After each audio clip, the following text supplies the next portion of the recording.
नमस्कार। आप सुन रहे हैं अतुल प्रभा द्वारा लिखित रुक जाना नहीं, सिर्फ बुक ऑडियो पर मृद्विका की आवाज में। एपिसोड 1, दीवानगी।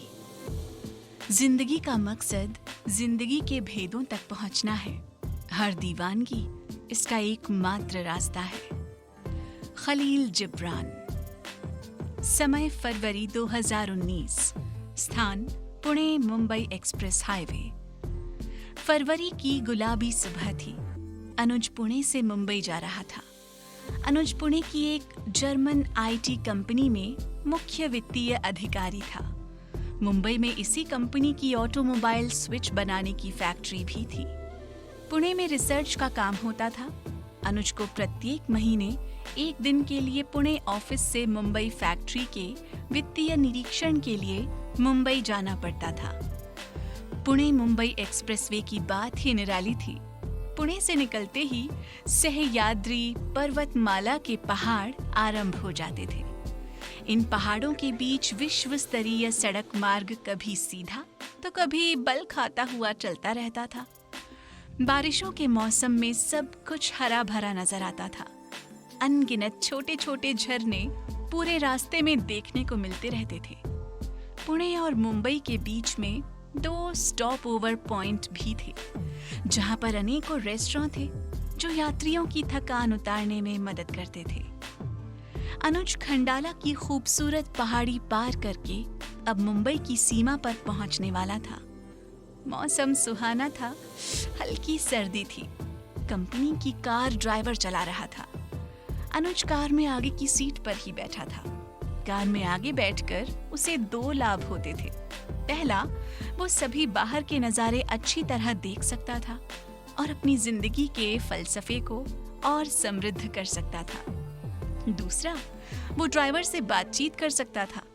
अनुज को सामान्य ज्ञान की भूख थी और वो कोई भी ऐसा मौका छोड़ता नहीं था जहां उसे कुछ सीखने को मिले।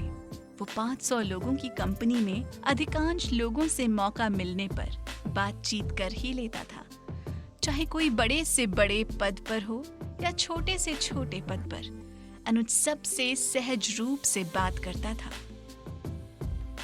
विट्ठल दादा, इस बार इलेक्शन में शिवसेना का क्या रहने वाला है? सुना है बीजेपी आने वाली है महाराष्ट्र में। अनुज ने ड्राइवर को छेड़ा। वो जानता था कि विट्ठल को शिवसेना प्रिय है।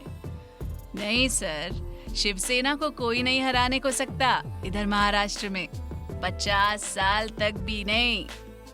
अच्छा ये बताओ, आपके ठाकरे जी क्यों इतने लोकप्रिय हैं? क्या अच्छा किया है उन्होंने महाराष्ट्र के लिए? अनुज ने फिर से छेड़ा। अरे उनका क्या है ना, वो गरीबों का बहुत मदद करता है। वो तो लगभग सभी राज्यों के ऐसे नेता करते हैं। अनुज मुस्कुराया। हाँ, पर उनका बात अलग है। विट्ठल ने इतना दिमाग इन सब बातों पर पहले कभी नहीं लगाया था। अनुज दिल्ली का रहने वाला था और उसे पुणे में काम करते 1 साल से अधिक हो चुका था। उसे पुणे का मौसम और भूगोल अत्यंत पसंद आया था। अनुज एक सामान्य कदकाठी का पर आकर्षक व्यक्तित्व का इंसान था। लड़का इसलिए नहीं क्योंकि वो अपने जीवन के 50 वसंत पूरे करने ही वाला था। उसका रंग गोरा और शरीर संतुलित था। उम्र के हिसाब से उसका पहरावा और चेहरा एक 30-35 साल के आईटी प्रोफेशनल की तरह ही था।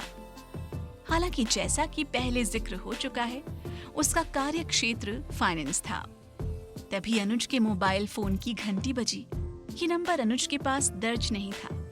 उसने कुछ समय फोन की स्क्रीन को देखा और फिर फोन उठा लिया। हेलो, कौन बोल रहे हैं? अनुज ने पूछा। भाई तो अनुज बोल रहा है ना? उधर से एक आवाज आई। आवाज कुछ जानी पहचानी सी लग रही थी अनुज को। हाँ, अनुज बोल रहा हूँ, कहिए। अरे मैं समर, स्कूल के दिन भूल गया क्या? उधर से आवाज आई। अनुज बुरी तरह चौंका और सीधा होकर बैठ गया। अब वापी से पहले मुंबई का ट्रैफिक शुरू हो चुका था। समर, कहाँ है तू? अनुज उत्साहित था। दिल्ली में हूँ भाई, तू कहाँ है? समर की आवाज में एक ठहराव था। मैं मुंबई नहीं, पुणे में हूँ आजकल।